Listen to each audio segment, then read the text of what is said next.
El capítulo de hoy es uno de esos en los que me pongo a hablar y al final me sale una combinación de temas y ejemplos bastante surrealista. El caso es que hoy se me han juntado bebés aleatorios, zipizape y cosas asimétricas. Pero es todo por un buen fin. El objetivo es seguir profundizando en conceptos y maneras de pensar que son útiles para tomar decisiones. Y en este capítulo lo que toca es el pensamiento probabilístico. Vamos a por ello.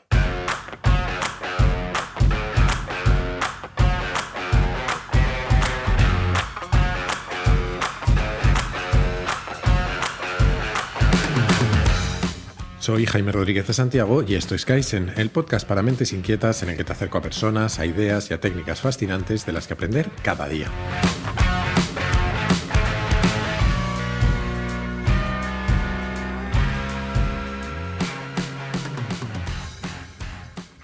Pues a lo tonto habré dedicado ya 3 o 4 capítulos a la toma de decisiones en lo que llevamos de podcast, y lo cierto es que a medida que lo hago tengo un poco más claro mi objetivo con ello. Sé que así dicho suena raro, pero es lo que tiene que yo también vaya aprendiendo en el proceso y entendiendo mejor las implicaciones de lo que te cuento. A mí me obsesionan las decisiones porque creo que nuestras vidas son esencialmente una sucesión continua de decisiones, desde que nos levantamos hasta que nos acostamos.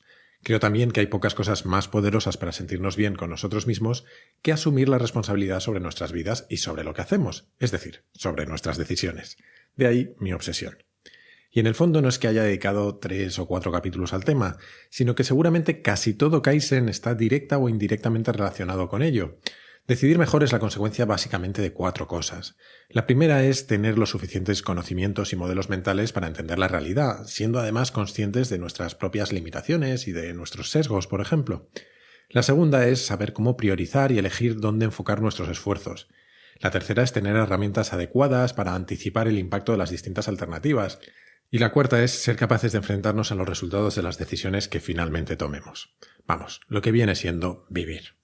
Bueno, pues hoy nos vamos a enfocar en una forma de entender el mundo y de tomar decisiones que a mí me parece especialmente interesante porque creo que refleja muy bien la complejidad en la que vivimos. Es el pensamiento probabilístico. En realidad ya te he hablado antes del pensamiento probabilístico. En la temporada pasada de Kaizen le dediqué un primer capítulo a la toma de decisiones y en él empezamos a hablar de este tema. Entonces te conté un poco por encima los árboles de decisión, que son una de las herramientas más habituales para aplicar este tipo de razonamiento. Pero hoy me gustaría que intentáramos profundizar en qué significa, en algunos de sus conceptos clave y en cómo aplicarlo a nuestras vidas.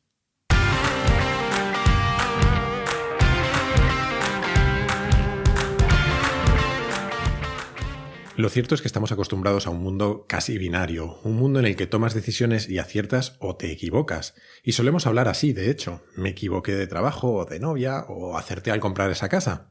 Y esto es inevitable. Como con casi todo lo que hacemos, lo que sucede es que nuestro cerebro necesita simplificar. Es más fácil procesar las cosas como positivas o negativas que intentar profundizar en todos los matices que puedan tener. De la misma forma, nuestra experiencia del mundo sí es binaria en muchos aspectos. Mañana nos tocará la lotería o no lo hará. Discutiremos con nuestra pareja o no lo haremos. Encontraremos un trabajo nuevo o no lo haremos. Y si lo llevamos al extremo, mañana viviremos o no lo haremos. Y así cada día de nuestras vidas. Y aunque una vez que haya pasado lo que tenga que pasar sí estará definido, la realidad es que de antemano no podemos saber qué es eso que va a pasar. Y no saber lo que va a pasar es una lata si quieres tomar decisiones para intentar que algo, como encontrar un nuevo trabajo, suceda, o algo como que te deje tu novia, no suceda. Además, cuanto más sabemos sobre el mundo, más entendemos que realizar predicciones es básicamente imposible. Y es curioso porque nos tiramos siglos atemorizados por los caprichos de los dioses que nos gobernaban y por creer que lo que más afectaba a nuestras vidas era que nos comportáramos como esperaban y que les hiciéramos ofrendas, por ejemplo. Y superada esa impotencia nos damos cuenta de otra. Son tantos y tan imbricados los factores que afectan a la realidad que es directamente imposible predecir el futuro, pero lo que sí podemos hacer es intentar entender las alternativas posibles y la probabilidad de que sucedan. Y de hecho, muchas de las cosas de las que hemos hablado ya en Kaizen son la prueba de que la evolución nos ha convertido en máquinas de tomar decisiones de manera probabilística, pero inconsciente. En el fondo, los atajos mentales que nos provocan los sesgos cognitivos de los que te he hablado alguna vez no son más que eso, una forma de automatizar nuestras decisiones basada en probabilidades. Desde lo más básico, que es que durante toda nuestra vida sabemos que algún día vamos a morir, pero vivimos con el atajo mental constante de que lo más probable es que no sea mañana, y esto nos impulsa a hacer cosas. Y casi siempre acertamos hasta que fallamos y doblamos la servilleta.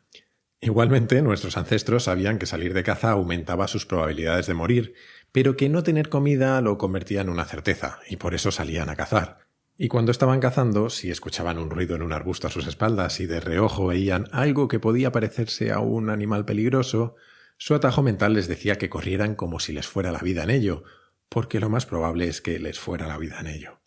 Pero nuestro mundo hoy es muy diferente al de nuestros ancestros.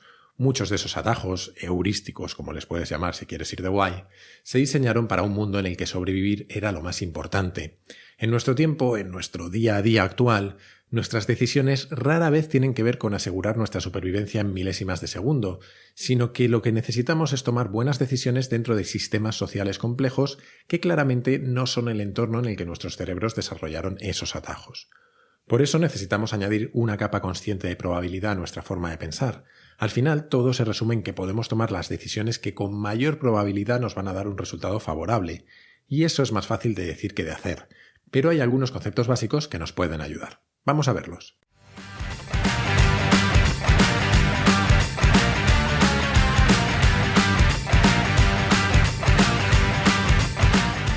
Me temo, eso sí, que hoy es uno de esos capítulos en los que vamos a hablar de conceptos matemáticos y que siempre me da miedo que provoquen que apagues el capítulo y que yo me quede solo hablándole al micrófono. Si eres de los que tiemblan al oír la palabra matemáticas, ten un poco de fe, te prometo que no va a ser tan terrible como imaginas. Eso sí, vamos a quitar la tirita de golpe, que dicen que así duele menos. Vamos a empezar por lo más heavy que tengo hoy para ti, la inferencia bayesiana. ¿Hola? ¿Hola? ¿Sigues ahí? No te asustes, que con esas dos palabras tan raras lo único que quiero decir es algo muy sencillo de entender, pero que matemáticamente fue toda una revolución. Básicamente la inferencia bayesiana es ajustar las probabilidades que estoy considerando cada vez que recibo nueva información. Es decir, combinar mi conocimiento previo con el nuevo. De hecho, esto te lo expliqué con un ejemplo en el especial de inteligencia artificial, porque es uno de los pilares del aprendizaje de las máquinas. Así que rebobinemos. Imagina que tienes dos hijos muy traviesos. En todo un alarde de originalidad los vamos a llamar Zipi y Zape. Y al llegar a casa descubres que alguien ha manchado con pintura roja todas las paredes del salón. En ese momento, tanto Zipi como Zape tienen un 50% de probabilidad de ganarse una colleja. A medida que avanzas por la casa, detectas nuevas evidencias. Debajo de la cama de Zipi hay un bote de pintura roja, así que la probabilidad de que él sea el culpable acaba de subir y por tanto la de Zape de bajar. Además, en el cesto de la ropa sucia hay una camiseta de Zipi manchada de pintura, y su probabilidad sigue subiendo. Si fueras un algoritmo y tuvieras que tomar una decisión ahora, la leche se la llevaba a Zipi. Si más adelante descubrieras que Zape tiene las manos manchadas de pintura, las probabilidades volverían a cambiar, es decir, irías ajustando tus probabilidades dependiendo de los nuevos datos que recabaras, y aunque en realidad nunca podrías llegar a tener un 100% de certeza, cuantos más datos tuvieras, mayor sería tu convencimiento. Eso es un algoritmo bayesiano, y así decide, por ejemplo, el filtro de spam de tu correo electrónico que ese email sobre alargamiento de pene no vaya a tu bandeja de entrada. Pues bien, la base de todo esto se le ocurrió a un matemático inglés, Thomas Bayes, y fue antes de ayer, como quien dice, a mediados del siglo XVIII. Sin entrar en complejidades matemáticas, esta forma de pensar es lo que te permite diferenciar muchas veces cuándo un nuevo suceso es importante y cuándo no. Por ejemplo, si ves un titular en los medios que te dice que en tu ciudad el índice de asesinatos se ha duplicado en el último año, pues lo normal es que te preocupe. Ahora, si sabes que durante los últimos 10 años había estado descendiendo hasta alcanzar el 0,01% y que ahora ha pasado a un 0,02%, pues lo mismo te parece una chorrada. Y al revés, si de pronto te dicen que la temperatura del planeta está subiendo de manera constante año tras año, y además sabes que en los 2 siglos anteriores se mantuvo más o menos estable y que siempre que ha habido estos cambios bruscos han venido cataclismos, pues lo mismo resulta que nuestras probabilidades de extinguirnos están aumentando. Y ahora vamos a hablar del siguiente concepto clave, que también viene de las matemáticas y del que es posible que no te acuerdes, pero que seguro que te enseñaron en el instituto: la distribución de probabilidad. Oye, que te estás poniendo blanco, es como si hubieras tenido un microinfarto al volver a oír esas palabras. ¿Estás bien? Vamos, Lynch. Listo. Vamos, cariño. ¡Listo! ¡Quita eso!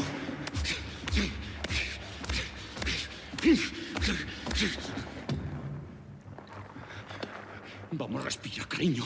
Maldita sea, respira. ¡Nunca te rendiste ante nada, maldita sea! ¡Ahora tienes que luchar! ¡Lucha! ¡Lucha! ¡Vamos! ¡Lucha! ¡Lucha, maldita sea! Venga, ya pasó. Ya verás cómo no es para tanto. Básicamente la idea es que si queremos tomar buenas decisiones basadas en probabilidad, necesitamos entender cuál es la probabilidad de que distintas cosas sucedan, obviamente. Y la distribución de probabilidad es precisamente eso, una forma de describir todos los resultados que puedo tener y la probabilidad de cada uno de ellos. Ya está. Por poner un ejemplo muy tonto, la distribución de probabilidad de lanzar una moneda al aire es muy sencilla. Solo puede haber dos resultados, cara o cruz, y los dos con la misma probabilidad, el 50%. Hasta aquí todo bien, ¿verdad? De la misma manera, si nos fijamos en un dado, por ejemplo, la distribución de probabilidad es también bastante intuitiva, ¿no? Hay 6 resultados posibles, uno por cada cara, y cada uno tiene una probabilidad de 1 entre 6. Fácil, ¿verdad? ¿Vale?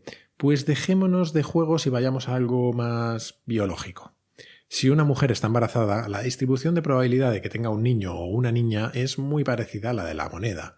2 opciones con un 50% de probabilidad cada una.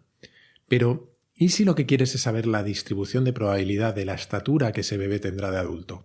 Es decir, ¿con qué probabilidad medirá 1,60, 1,63 o 1,70 o 1,80 o lo que sea?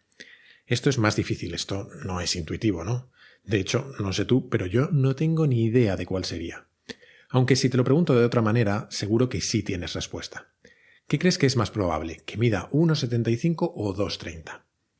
Seguramente habrás dicho que 1,75, y eso es porque estás intuyendo la distribución de probabilidad de la estatura humana. Por la calle ves a mucha más gente que mide 1,75 que 2,30. Y tu cerebro está aplicando una ley matemática sin que lo sepas. Es la ley de los grandes números. Mira qué listo es tu cerebro. La ley de los grandes números es uno de los pilares de la probabilidad, pero no vamos a entrar en detalles complicados. Simplemente que sepas que lo que dice es que cuantas más veces se repite un suceso aleatorio, más se parecen los resultados reales a los resultados esperados. O lo que es lo mismo, más se parecen sus resultados a la que sería su distribución de probabilidad. Y por lo tanto, la distribución de probabilidad de la estatura del bebé se parecerá mucho a la distribución de las estaturas de todos los adultos del planeta. Tu cerebro intuye las probabilidades porque ha visto muchos humanos en su vida. Es en este punto justo en el que se encuentra la estadística con la probabilidad. La estadística nos cuenta lo que ya ha pasado y la probabilidad lo que puede pasar. Conociendo las alturas de toda la gente de un país o del planeta, podemos extrapolar la distribución de probabilidad de los bebés que nacen. Y esa distribución, como la de muchísimas otras cosas en esta vida, tiene forma de campana. Es lo que se conoce como la campana de Gauss. Seguro que te suena. Significa simplemente que los resultados tienen mucha más probabilidad alrededor de la media y mucha menos a medida que se alejan de la media. Es decir, que si la estatura media mundial es de 1,74, hay mucha más probabilidad de que el bebé mida 1,73 o 1,75 que 1,60 o 1,90. A la campana de Gauss también se le llama distribución normal, pero es un nombre malísimo, así que quedémonos con el de la campana, que es mucho más descriptivo. Pues resulta que el mundo está lleno de este tipo de distribuciones. La estatura es solo un ejemplo. Muchas de las variables humanas, como nuestro peso, la temperatura de nuestro cuerpo o nuestra presión sanguínea, se distribuyen como campanas. También pasa con la altura de los árboles o las notas de selectividad, por ejemplo. Eso sí sigue existiendo la selectividad, porque yo ya me he perdido con los cambios educativos. Vale, ¿y todo este rollo que te he soltado, para qué sirve? Pues sirve sobre todo para tomar mejores decisiones, que es de lo que te había dicho que iba el podcast. Como te decía antes, todos estos conceptos son la base del pensamiento probabilístico, que nos ayuda a tomar decisiones en escenarios de incertidumbre. Y de hecho, como te decía antes, estamos tan acostumbrados a que las cosas sigan una campana de Gauss, por ejemplo, que muchas veces asumimos que esa es la distribución de probabilidad de todo, de manera innata o inconsciente, y cometemos errores por ello. Pero ser consciente de eso te puede ahorrar algún susto. Mira, sin ir más lejos, la campana de Gauss tiene unos primos con un nombre poco glamuroso en español, así que me voy a limitar a llamarlos en inglés y te dejo la traducción a ti. Fat tails. Una distribución de probabilidad fat tail tiene una forma similar a la de la campana de Gauss, pero el pico es más bajo y los valles laterales más altos. Es decir, que alrededor de la media se acumulan menos probabilidades. Y con esto que te acabo de decir, te habrás quedado igual. Seguramente el ejemplo más evidente de esto suele ser la riqueza. Así que vamos a intentar verlo con ese ejemplo. Cuando en las estadísticas oímos hablar de la riqueza media de los españoles o del salario medio, tendemos a imaginarlo como una campana de Gauss. Y normalmente la realidad tiene más que ver con una distribución fat tail. En tu vida puedes conocer a gente que tenga 1/10 parte de lo que tú tienes y otra que tenga 10 veces o más que tú. ¿Y todo este rollo para qué? Bueno, pues porque al tomar decisiones de manera probabilística es imprescindible entender cuál es la forma de la distribución de probabilidad a la que nos enfrentamos.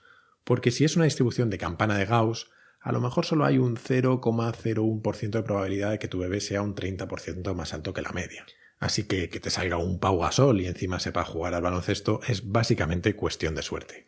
Pero si a lo que te enfrentas es a una decisión de la que depende tu riqueza futura y tiene una distribución fat tail, a lo mejor con un 1% de probabilidad puede ser que tengas un 90% de ingresos menos que la media.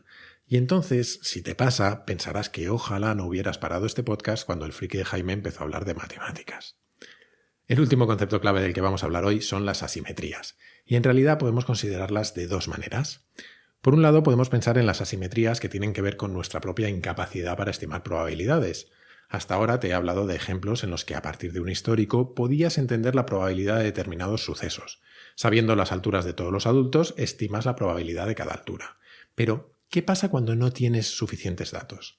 Entonces, tu estimación es menos precisa, o dicho de otra manera, la probabilidad de que nuestra estimación de probabilidad sea acertada es más baja.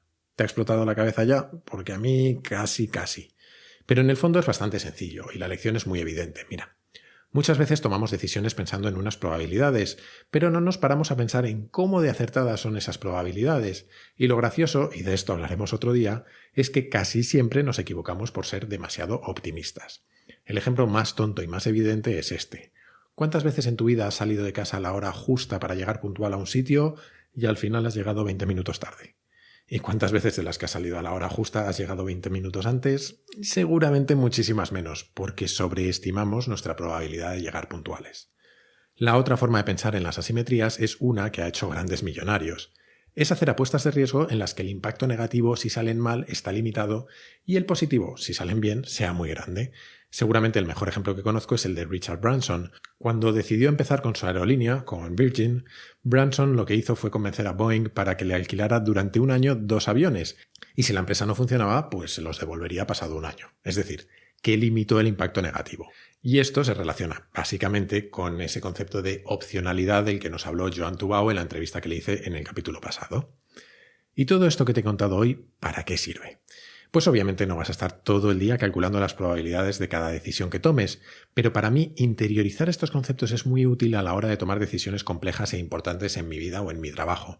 Primero porque me obliga a tener un proceso riguroso a la hora de entender las alternativas y sus resultados. Y esto no significa que esté con la calculadora todo el día, pero sí que puedo tomar decisiones en las que tengo una cierta confianza de que lo más probable es que pase lo que quiero y a la vez entender más o menos cuáles son las posibles alternativas y el riesgo asociado.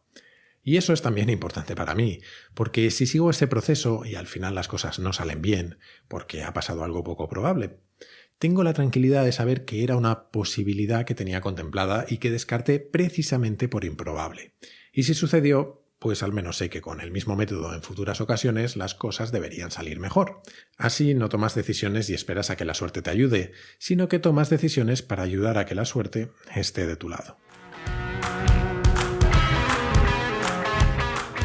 Y hasta aquí el capítulo de hoy. Espero no haberte martirizado mucho con estos conceptos tan frikis. Y si lo he hecho, no te preocupes porque si hay un capítulo más de toma de decisiones va a ser desde un punto de vista absolutamente humanístico.